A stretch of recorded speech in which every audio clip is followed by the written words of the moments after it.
दोस्तों अभी एक दिन पहले आपको पता होगा हमारे देश के कई राज्यों में पेट्रोल डीजल के रेट बढ़ चुके हैं, जिसमें लगभग पेट्रोल 5 रुपए प्रति लीटर और डीजल 3 रुपए प्रति लीटर महंगा कर दिया गया है। नायरा कंपनी की तरफ से देश के कई अलग अलग शहरों में ये पेट्रोल डीजल के रेट्स बढ़ाए गए हैं, राइट। तो इस बढ़ोतरी को देखते हुए अब केंद्र सरकार ने आज पेट्रोल डीजल पर एक बड़ा ऐतिहासिक फैसला लिया है। जहां देश भर में पहले से ही एलपीजी गैस सिलेंडर क्राइसिस चल रहा है, क्रूड ऑयल की सप्लाई कम है ईरान इजराइल जंग की वजह से, तो केंद्र सरकार को डर इस बात का है कि दूसरी ऑयल कंपनियां भी अब अपने प्राइस रेट्स बढ़ा देगी। यही वजह कि आज सरकार ने एक बड़ा फैसला लिया और पेट्रोल डीजल पर एक्साइज ड्यूटी को 10-10 रुपए घटा दिया है। सरकार का कहना है कि कच्चा तेल महंगा होने से कंपनियां दाम बढ़ा सकती थी और कंपनियों को 30 रुपए प्रति लीटर तक घाटा हो रहा था। तो इसी घाटे की भरपाई के लिए केंद्र सरकार ने एक्साइज ड्यूटी को 10-10 रुपए घटा दिया है। ये चार्ट में आप देख सकते हैं कि पहले पेट्रोल पर एक्साइज ड्यूटी 13 रुपए प्रति लीटर थी, उसको घटाकर अब 3 रुपए प्रति लीटर कर दिया है। ऐसे ही डीजल पर 10 रुपए प्रति लीटर थी, उसको अब बिल्कुल ही जीरो कर दिया है, यानी डीजल पर बिल्कुल फ्री रहेगा, एक्साइज ड्यूटी फ्री रहेगा। आइए समझते हैं कि एक्साइज ड्यूटी क्या है और इसका फायदा आम लोगों को, आम उपभोक्ताओं को, देश के आम नागरिक को कैसे मिलने वाला है। सबसे पहले समझिए एक्साइज ड्यूटी,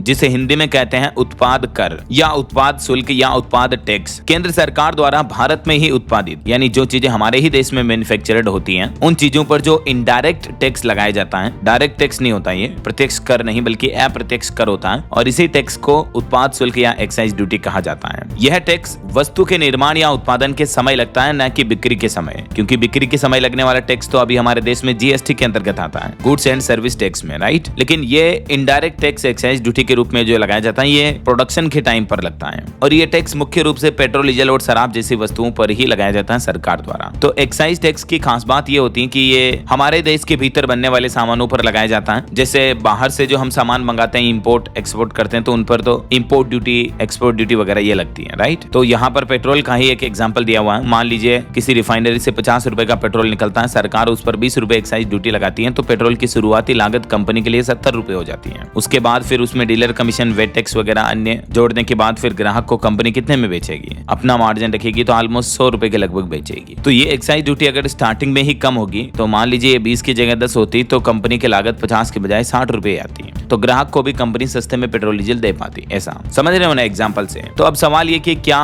फिर कल से ही पेट्रोल डीजल के दाम 10 रुपए कम हो जाएंगे? कई लोगों को ये लगता है कि 10 रुपए एक्साइज ड्यूटी घटाती है तो पेट्रोल डीजल 10 रुपए सस्ता हो जाएगा, लेकिन ऐसा नहीं है। कभी भी एक्साइज ड्यूटी में कटौती का लाभ कंपनियां डायरेक्टली ग्राहकों को नहीं देती, बल्कि इनडायरेक्टली ये देती हैं कि कंपनियों के पास अब थोड़ा बैकअप रहेगा, तो एटलीस्ट पेट्रोल डीजल के दाम बढ़ेंगे नहीं। ऐसा क्योंकि अभी ऑलरेडी दुनिया में क्रूड ऑयल इतना महंगा चल रहा है कि तेल कंपनियां खुद ही दाम घटाना नहीं चाहती हैं। क्रूड ऑयल की कीमतें बढ़ने की वजह से कंपनियों का जो इतने दिन मुनाफा चल रहा था, वो नुकसान में बदल चुका है। अभी क्रूड ऑयल $100 प्रति बैरल के भी पार पहुंच गया है, जबकि इतने दिन कच्चा तेल क्रूड ऑयल जो सस्ता था, उस वक्त कंपनियों को अच्छी खासी कमाई हो रही थी। इंडियन ऑयल को पिछले 6 महीने में 13,299 करोड़ का फायदा हुआ। लेकिन अभी दुनिया में क्राइसिस के टाइम पर ऑयल कंपनियां भी घाटे में चल रही, तो सरकार इसी घाटे की भरपाई के लिए ये आज पेट्रोल डीजल की एक्साइज ड्यूटी पर बड़ा ऐतिहासिक फैसला लिया है। इसके अलावा ईरान इजराइल जंग को लेकर कुछ लेटेस्ट अपडेट देखिए दोस्तों। एक रिपोर्ट आ रही है कि ईरान में जंग के लिए 10 लाख सैनिक तैयार है। अमेरिका से जमीनी लड़ाई की भी तैयारी की जा रही है, और ईरान अब सेना में युवाओं की भर्ती भी तेज कर चुका है। मतलब ईरान तो लिटरली 12-15 साल के बच्चों को भी अब अपनी यहाँ की आर्मी में, सेना में भर्ती कर रहा है। इस बीच अमेरिकी राष्ट्रपति डोनाल्ड ट्रंप ने कल 26 मार्च को 10 दिन की डेडलाइन दी। उन्होंने कहा कि हम हमलों को, ऊर्जा प्लांट्स पर करने वाले हमलों को 10 दिन के लिए पॉज कर रहे हैं, तब तक ईरान चाहे तो शांति वार्तालाप कर सकता है। ऐसा वहीं आज हमारे देश के जम्मू कश्मीर विधानसभा में भी ईरान के पूर्व सुप्रीम लीडर खामेनेई की मौत के मुद्दे को लेकर उनकी तस्वीर लेकर विरोध प्रदर्शन हुआ। इस दरमियान बीजेपी और कांग्रेस विधायकों में भी विवाद पैदा हो गया। राहुल गांधी को पप्पू कहने पर हाथापाई भी देखने को मिली। जम्मू कश्मीर विधानसभा में आज ईरान के पूर्व सुप्रीम लीडर अयतुल्ला अली खामेनेई की मौत को लेकर यह विरोध प्रदर्शन देखने को मिला है। और कई सारे यूट्यूबर्स और कई सारे फेक न्यूज फैला रहे हैं सोशल मीडिया पर कि देश में लॉकडाउन लग सकता है, तो इसको लेकर भी सरकार ने क्लेरिफिकेशन जारी किया। देखिए आप, केंद्रीय मंत्री किरण रिजिजू बोले कि देश में लॉकडाउन नहीं लगेगा, डर का माहौल न बनाएं। प्रधानमंत्री नरेंद्र मोदी ने कहा था कि जंग की चुनौती कोरोना जैसी है, तो हम सबको तैयार रहना होगा। आज पश्चिम एशिया संकट के मुद्दे पर लॉकडाउन वाले सवाल पर केंद्र सरकार ने कहा कि लॉकडाउन नहीं लगेगा कोरोना की तरह। बस पीएम मोदी ने तो ऐसा कहा कि कोरोना काल के संकट की तरह हम सबको रेडी रहना चाहिए, जबकि कई सारे बकवास यूट्यूबर्स जो हैं वो इस तरह की फेक न्यूज और रूमर्स फैला रहे हैं। इसीलिए तो मैं आपको कहता हूं कि सही न्यूज देखा करो, सही चैनल्स पर पर देखा करो। DLS न्यूज पर जो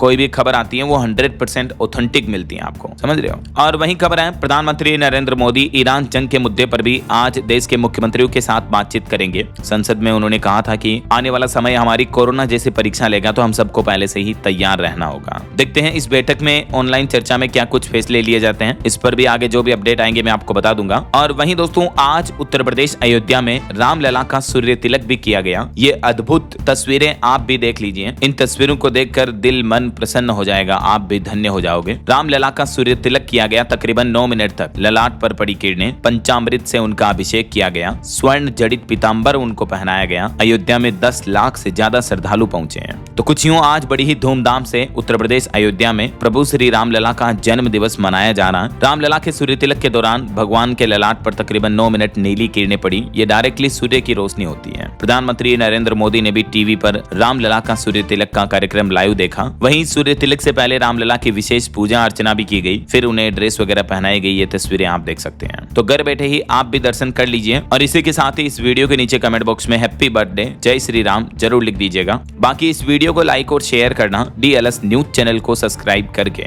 बेल आइकन जरूर दबा देना, रोजाना ऐसी इंफॉर्मेटिव जानकारियां, महत्वपूर्ण समाचार देखते रहने के लिए। ओके, ख्याल रखिएगा अपने आप का, अपने परिवार का। मिलेंगे अगले नेक्स्ट अपडेट में, तब तक के लिए जय हिंद, जय भारत, वंदे मातरम।